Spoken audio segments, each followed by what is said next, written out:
stuff. This is fascinating to me. Now,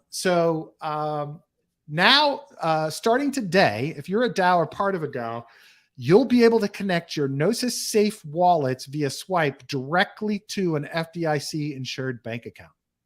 So people that are running DAOs and have a multi-sig at Gnosis are going to be able to connect bank accounts, ACHs, wire transfers, the whole kit and caboodle directly. And I'm surprised this isn't getting more coverage, because to me, this is gigantic news. Like this connection into the finance system is huge. And credit and debit cards for DAO members. This is that's huge, because we know how hard it is just to set up an LLC with a bank account that's doing crypto business. I'm going to set up a DAO just for myself. Well, I mean, now they're doing it with DAOs. I mean, that's a huge leap forward. Huge, I mean, huge. So wait, scroll back up for a second. So all right, this one right here. So make a wire things to a virtual bank account attached to your multi-sig. To a virtual FDIC insured bank account. That's incredible. Incredible. And here's the cool thing. The DAO can have proposals that if they get passed will automatically set off wires or ACH payments. Yeah. Like, so you say, okay, we want to hire X firm to do Y. You can propose it. If the DAO approves it, bam, wire transfer goes. I mean, this are you guys doing that fluid stuff like we talked about a bunch? The streaming payments? No, but that would be an awesome integration into this. Right? Yeah. But this is huge. I'm going to go I actually have the Swipe test flight version, I believe, on my phone. I'm going to go back and take another look at this, because this opens up all kinds of possibilities. I will tell you, I almost think like my other company, Black Knox, which we've had a shit of a time dealing with banks in the United States, right? Yeah. Well, screw it. Let's convert this to a DAO. And now suddenly we can have a friggin' bank account for our business, right? So, and from our perspective, you can have a DAO that's an LLC. There is nothing limiting that. So, this to me is huge, gigantic news. And I guess it's more huge news for DAOs who are dealing with this issue. But this level of connectivity that Swipe's offering is, to me, really big. Yeah, I guess you could strap it on a Wyoming DAO. Yeah. And you'd be looking pretty good at that point. Yeah. I mean, yeah. No, why not? I mean, speaking of which, I did a nice long interview last night as well with Yev and her partner Jackie about the state of cooperatives. And that is going to be really interesting for a lot of people who are starting projects, because there's a lot more clarification now, Joe, on the regulatory compliance, on whether you can do NFTs to raise money, as well as methodologies for actually having tokens out there in the market, but underneath the cooperative, and outside investors into cooperatives having a different classification than the actual DAO members who are members of the cooperative. And they have streamlined the process for people joining cooperatives via the DAO and holding tokens. So everybody that's thinking about starting a project, highly encourage you to listen to that episode. It's going to hit probably at the latest Wednesday, but there's some really groundbreaking shit happening in that front. So can I ask a question? Everyone. Yeah. Do you so you can have can a co-op be organized like as a Wyoming DAO and then get bank accounts through Swipe? Well, you don't want to do it through Wyoming. You want to do it through Colorado. Colorado has the securities exemptions and has the best cooperative laws, and has been doing it the longest of any state in the country. By the way, foreign DAOs can also set up cooperatives in Colorado. Yeah. So that's what I'm getting to a thing where there's this thing in Wyoming. I don't remember the exact order, but I think it's called the Cowboy Cocktail. And there's a way that you layer LLCs inside of trusts, or have LLCs owned by trust. Now, this is not for Americans, but you can obviously use it in other countries. This is for foreigners coming here, but it basically gives you like a big layer in there of anonymity that I could see if you were stacking DAOs on top of in some structure that way, where you get double protection of anonymity. That could be interesting, and then get a swipe account. Yeah. And well, I will tell that's you this. crazy. It's yeah, awesome. for the cooperatives in Colorado, there has to be one registering human for the cooperative. Can it But be a nominee director? Could it be like Yev, let's say? I would assume that you could have your attorneys do it, but we didn't clarify that. You know what? I'm going to ask her that via Telegram, and I'll add that to the podcast as a clarification, because that's a great question.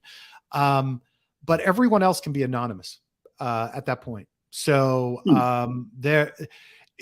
it is a really powerful option. And after talking through a lot of it with them, I really think there's a tremendous opportunity, and I'd like to see more DAOs going that path, because at this point, unless you're like flagrantly going out and shilling a token and actually setting up the DEX listings yourself as a DAO, there's a lot of protections in this. Now, Yev and Jackie will tell you, you still have to be smart. You have to be careful. You have to follow all the regulatory compliance that you have to have for a cooperative, and all of the ways that a cooperative has to be run. But the other cool thing about it is here's, we always talk about how hundreds of years of corporate experience, boards of directors, and how they're structured and everything should be something that we all look to. There's hundreds of years of experience of cooperatives, of people sharing in profits together, of sharing in revenue from a functioning organization. And that's ultimately what DAOs are about, and becoming more of, is now revenue streams out of the DAO for people that hold tokens or NFTs within that DAO. And that's exactly what cooperatives are set up to do. It's exactly what it is. I tell the story of my relatives are all farmers in Oklahoma on my dad's side. And they're in a cooperative from friggin' birth. They share resources. They have better buying power. They actually make and share profits together. They combine all of their harvests together. And it works, and it works beautifully, and has been tried and true. So after that episode comes out, I'll have their contact info, but anybody starting a project, I highly encourage you to take a look at that as one of your potential options. So, yeah. And think I'll close on this, but humans and societies and nature, whatever, tends to self-organize. I kind of hit on that a lot. And it's like you self-organize in one of two ways. Either you go into hierarchical ways where you're, exploiting the labor of those below you. I mean, exploiting is a harsh word, but let's just say deriving value from an arbitrage and a differential of their labor to what you can market the resulting product of their labor for. Or you come together in teams like co-ops, like Brad's talking about. And think about those in the out in the country, the rural economy, agribusiness. They all organized in co-ops because they were getting gashed one-on-one with the buyers, the bankers that were going to haul all the shit back east to sell it to the cities. So they formed a defensive cooperative, and there is strength in numbers. So always think about that when you're setting up businesses, that a lot of times when everybody has an equal footing, you get more productive workforces and more incentivized group behavior, versus when one person's getting most and everybody else might be getting a lot, but they're not getting as much. And I think in these DAOs in particular, like you said, or services organizations, or, anything in that area that wants to kind of try to take those middleman spreads and give them back to the people per se, or to the shareholders, or whatever you want to call it. These are very, very viable structures, and definitely worth looking at. Yeah, absolutely. No, I got to tell you, the cool thing is they've really advanced this quite a bit. And Yev has been working directly with the governor of Colorado, who is huge crypto advocate, by the way. Is he Paulus? Is his name Paulus? Yeah, Paulus. That's the presidential candidate I want, by the way. He's pro-gun, gay governor of Colorado. I mean, so he's like got the best of, he fits all the scorecards, basically. Pro crypto, et cetera. Right. And I mean, but reasonable gun, not, not AK-47s in the classroom. Exactly. Yeah. So anyway, they've been working directly with them on even changing the cooperative legislation in Colorado to be even more friendly to crypto. So they're actually working directly with them on how to write that better, and also working with the Colorado Supreme Court on it as well. So anyway, good episode. Everybody check it out. And if you're starting a a project, feel free to reach out to me. I'm happy to introduce you to Yev and Jackie. They're phenomenal, and they're the leaders in this model, if it works for you, of cooperatives in crypto. So definitely check that out. Joe, I gotta run. Me too. Is it Friday? It's Friday, right? Yeah, it's Friday. All right. Well, I mean, it should be an exciting weekend. We'll see what happens in crypto, but everybody enjoy it. Yeah. Do some grilling, do some beer drinking. Yeah. Go to the beach, go to the mountains. Get outside. Coming back this evening, so. Oh, that's right. Your vacation ends. I mean, my vacation ends. I'm sorry. That's not what I meant. I mean, your solitude or your penance ends, and then you get back to the fun stuff. Exactly. That's it. I'm looking forward to seeing him. I miss him. Everybody, thank you. Of course. Man's eternal dilemma. That's it.